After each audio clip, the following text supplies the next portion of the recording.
sa lokal na talento ng bawat Pilipino. Manood, makinig sa mga musika at likha sa Spotlight.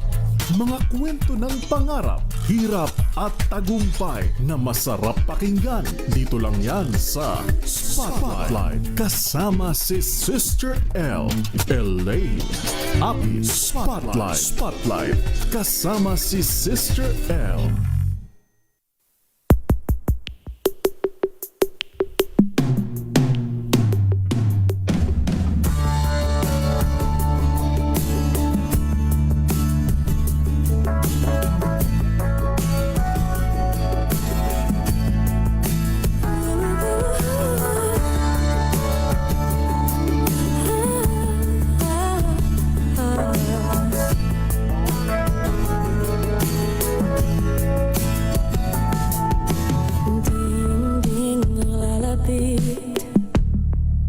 Isang magandang gabi, Luzon, Visayas at Mindanao. Kumusta po kayo ngayong araw ng Sabado? Saturday na naman. Welcome po dito sa programang sumusuporta sa lokal na talento ng ating mga local artist. Hashtag support local artist. Welcome po sa Spotlight. At ako pa rin po ang inyong nakakasama. Walang iba. Sister L, Elaine Apit. Shout out sa lahat ng mga nanonood sa atin online via DZRH News Facebook page, DZRH News at Television sa YouTube channel. Sa inyo pong mga television via cable channels nationwide po tayong napapanood.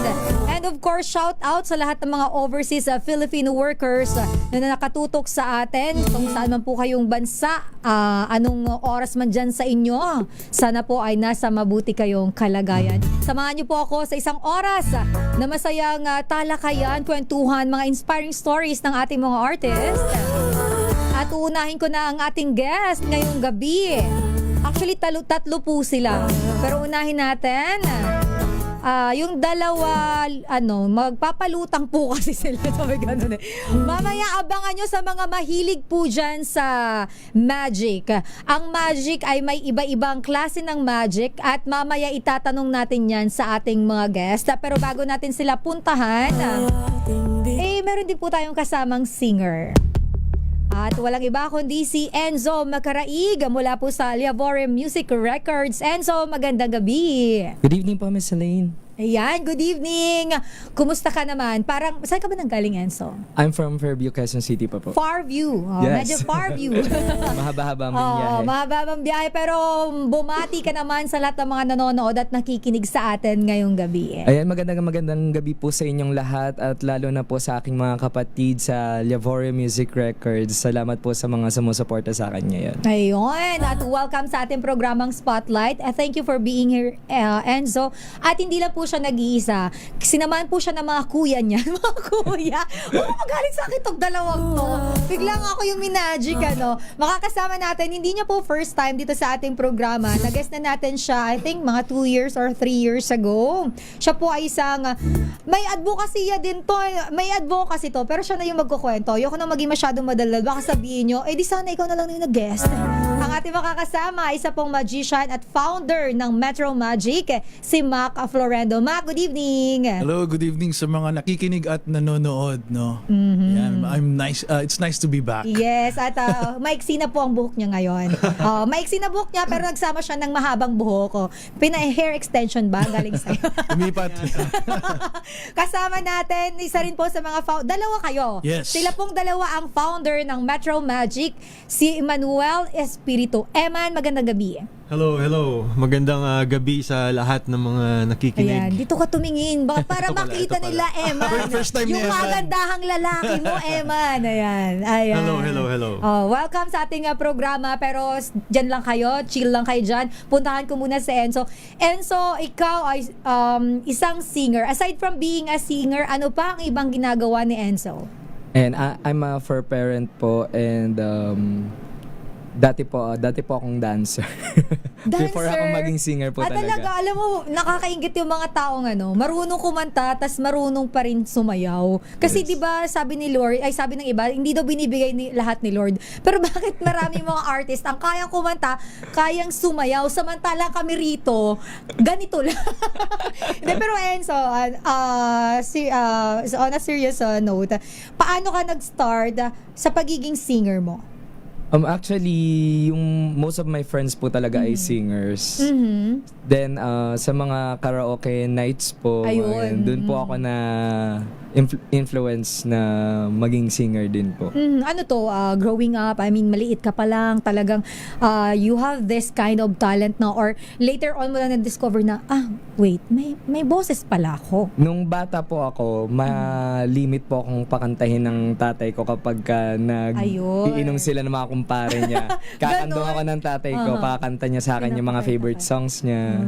Pero hindi ko po alam na tama pala yung ginagawa ko. Ginagawa Ganyan. mo. Pero yun, sa family nyo, parang nasa, parang linya nyo talaga ang pagiging singer, or May ikaw? mga iilan po Na na kumakanta. kumakanta po talaga sa family. And sumasali ka ba sa mga contest, Enzo? Medyo baguhan pa po. Pero ang mga sinasalihan ko lang pong competition ngayon is more on online po. Online. Sino ang inspirasyon mo naman, Enzo? Kasi, alam mo yun, yung iba, they have this kind of talent, pero parang hindi nila isiniseryoso. Kasi parang walang tao na sumusuporta sa kanila para ipakita kung sino at ano yung kaya nilang gawin. Ikaw, sino ang inspirasyon? Ang number one inspiration ko po talaga yung mother ko. Actually, sa kanya ko namana yung talent ko kasi Talent. ano po siya, ang work niya po talaga dati is performer. Isa po siyang singer and dancer din po. Wow. So, ibig sabihin sa kanya ka nagmana. Yes po. Baka sumama naman yung loob ng tatay mo. Sabi. Pero akala ko, di ba, may mga kakilala kasi ako, pag hindi daw sila nilalaglagan ng barya, sabi ko, ano ka, video okay. Hindi tumutunog, hindi ka kakanta, hindi ka naman ganon. Talagang Hindi naman kumakanta po. ka lang talaga. And now, itong talent mo na ito, Enzo, ay somehow, nasishare mo siya at kumikita ka na rin through Yes po. live streaming. Yes po, sa TikTok po, doon po ako nag-i-stream.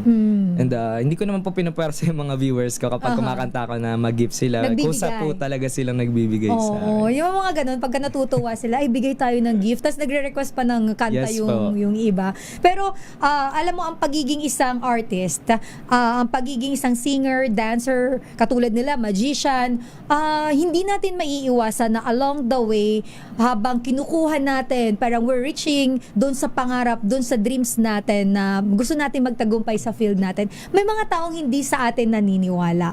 And ano yung ginagawa ni Enzo para despite ng mga comments na negative and minsan parang madadown ka, ano yung nagtutulak sa'yo para, hindi ko sila papakinggan, itutuloy ko yung ginagawa ko? Actually, nung mga first time ko po makarinig ng mga ganyan mga bash, pinanghinaan po talaga ako ng loob na hindi na ituloy yung pagkanta kasi meron pa naman po akong ibang talent. Yun na lang po siguro yung i-workout ko. Pero nung nakita ko po yung eagerness din po sa mga friends ko nga po na singers din. Sila nga, kaya nilang harapin yung bash. Why not me, diba? Ayun, ang ganda. Sila yung naging inspiration ko, yung mga friends ko makakapal din talaga yung mukha. Oo, yun. Alam mo, yun yung sekreto natin, di ba? Yung parang, bala ka dyan, kakanta ako, di ba? Wala akong paki kung pangit sa tingin mo, sa pandinig mo. Pero maganda yun. Yung negatibo, ay we turned it into positive. At naniniwala, at yung mga taong naniniwala sa atin, doon na lang tayo makinig. Nakukuha ko yung punto mo. And sana, sa mga nanonood, nakikinig sa atin, kung ikaw ay isang artist na nanonood sa amin ngayon, nakikinig sa amin ngayon, kung ikaw ay may doubt sa sarili mo, gawin mong inspirasyon si Enzo. Babalikan kita, Enzo. Punta natin ang ating mga guest na magician. Alamin ko nga, kasi sobrang ako curious ako, si Mac, medyo alam ko na yung story niya eh. Kasi aside po sa pagiging magician, siya din po siyang advocate. Pero alamin natin muna si Eman kung bakit niya ba pinasok ang mundo ng magic. Eman, ikaw ay nagma-magic, pero what kind of magic yung ginagawa mo? Okay, sige. So, isa akong mentalist. I'm a mentalist. So basically, I specialize in a unique form of magic na nag-specialize sa magic with the mind. So, maraming, tuwing na-experience nila lahat ng ginagawa ko, maraming silang naiisip. Psychic daw, medium, manghuhula, tarot reader, astrologer, ganun. Pero the best way to describe kung ano tong ginagawa ko is to say na lang na I read and influence people.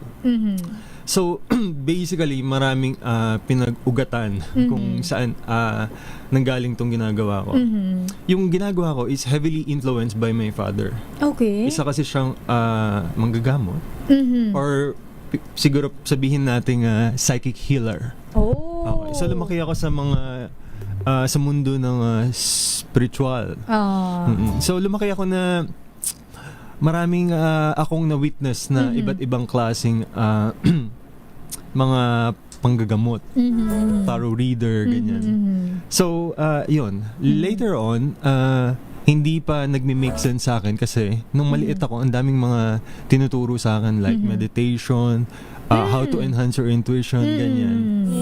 Hindi ako interesado. Saan ko naman gagamitin to? Diba?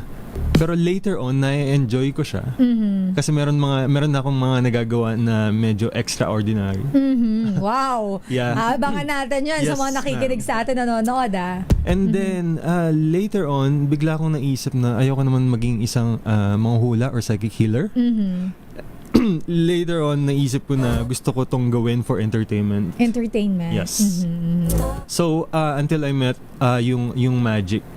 Yung magic, naging parang nag-transform ko ano tong ginagawa ko into parang how to present yourself or to make this in a form of entertainment or in a performance piece. Yun. Ganon. O kasi, So, marami. yung ibang tao kasi naboboard sila, di ba? Parang, ay, ano naman yan di ba? Lalo na yung medyo may Exactly, edad na. Oy, wag kayo ma-offend. Mahal po namin lahat ng mga medyo may edad na. Ayan. Go ahead, Eman. So, yun. So, maraming different techniques and mga skills na involved para ma-accomplish kung ano man tong mga ginagawa ko. I'm sure sa mga taong nakakilala sa akin, familiar sila sa mentalism, mind reading, and sometimes impossible predictions. Ganon. Parang So, medyo sige nga mamaya abangan ko Sige, talaga sige, yan. sige. Pero yun yung kwento no. Paano mo pinasok ang mundo nitong magic, ang pagiging isang mentalist. Yes. Pero I have one question lang. Go. Talaga bang naaaral siya? Talagang inaaral siya or me? Ako, kailangan ko lang talaga siyang pag-aralan para matuto ako or parang kailangan may something ka talaga para naman, alam mo yun, dapat mayroon ka na nandun na yun. Good question. Kasi yung iba iniisip, akala gifted. Kailangan gifted Yun ka nga, or, yun. or namana mo na talaga to. Or may Yes. powers ka na bata pa lang, di ba? For me, sa experience ko at sa kung paano ako nagsimula, ano siya para siyang singing. Na later on, lahat tayo kayang kumanta pero Yes. lahat hindi ganun kagaling Yes. kumanta. So later on, pwede ito ma-develop if you know the parang yung mga proper tools na kailangan para maaral to. So along the way kasi marami akong nakilala. Especially nung na-meet ko itong magic group na Magic The group. Story Circle. Oh. Later on, kasi maliit pa lang ako. Kala mo, tanda na ngayon. Hindi, may mga idols ako or mga nilulook up kong tao dito sa community or sa mundo ng mentalism. I don't know if you know Nomer Lasala or Justin Peñon. Parang familiar yung Familiar, of course. Dapat. Kasi parang napanood ko na siya sa TV. Yes, exactly. So, later on, sobrang thankful ako na nung napasok ko yung grupo, sila talaga ang gusto ko ma-meet. Ayun. Kasi gusto kong ma-impluwensyahan ng mga tamang tao dito sa bagay na ginagawa ko. And then later on, hindi ako nagkamali, nag-guide nila ako throughout this journey. At nakuha ko ano yung mga proper tools na kailangan para magawa to. Yun. Tsaka kailangan may tiyaga ka kasi pagka hindi ka interesado din, I think hindi ka matututo no? Correct. Yung Tama, interest. tama. When you have this what to call that, passion, yung passion na Exactly. matuto, diba? Hindi, gusto ko yan. Diba? Si Mac naman, Mac, bagamat na guest na kita dito Yes. before, but please tell us, kasi si Mac po, more on, ano nga tawag sa magic na ginagawa mo, Mac? Well, close-up Close-up magic, ayan, So, oo. ganun din naman yung kwento ko. Nung bata ako, nagkahilig lang ako sa maraming bagay eh. Pelikula, di ba, music, hanggang sa na-discover ko yung magic. Lahat naman tayo nakaka-encounter niyan eh. So, nung bata ako, yung father ko rin, mahilig sa baraha. So, naglalaro, susugal. So, habang lumalaki, cards din yung naging laruan ko. So, naghanap din ako ng paraan na, uy, nagagamit din naman to sa magic. Bakit hindi ko rin aralin para mapakita ko sa pamilya ko, sa mga kapatid ko. And then, along the way, ang dami mong matututunan sa magic eh. Hindi lang naman yung pinaka-trick kung sabihin natin or technical aspect ng magic. Meron din kasi how you present yourself, how you speak. Yes. 'Di ba? Ano yung susutin mong damit para mag-add dun sa gagawin mong performance. So inaral namin yun through the years. And nagagamit din naman siya sa pang-araw-araw. I mean, if you get to meet someone di ba, new, syempre may icebreaker, may ganun. And nag-aral din ako sa iba-ibang bansa. So pag iba yung lahi kasi, kailangan mo maghanap ng way para mag-connect. Yeah, So magic was a way for me to connect with everybody. And then actually naging part din ako ng TSC. So yung founder namin si Trix Gutierrez. Doon kami nag-meet ni Eman. Okay. So kaya talagang siguro mga more than 7 years, 6, 8 years ago yun na nag-meet kami. And then mahilig lang kami mag-explore ng mga bagong ideas. Paano ba namin i-present to sa mga tao? Kasi pag sinabi mong magic sa isang Pilipino, yung common na iisipin nila ay yung kalapate, yung maglalabas na sa birthday party. Oh, sa birthday, yes. Yung mga, typical. Siyempre 2026 na luma na yun. Yes, Traditional na yun. So traditional. what are other ways to present what we do? Magic it's a form of entertainment yan eh. So how can it still be entertainment at this time? So yun yung in-explore namin. Kaya nabuo yung Metro Magic. So yung Metro Magic naman, nabuo siya nung right after pandemic. Walang shows eh. Bawal magkita-kita. No? Just a little after pandemic, sabi ko gawa naman tayo ng show.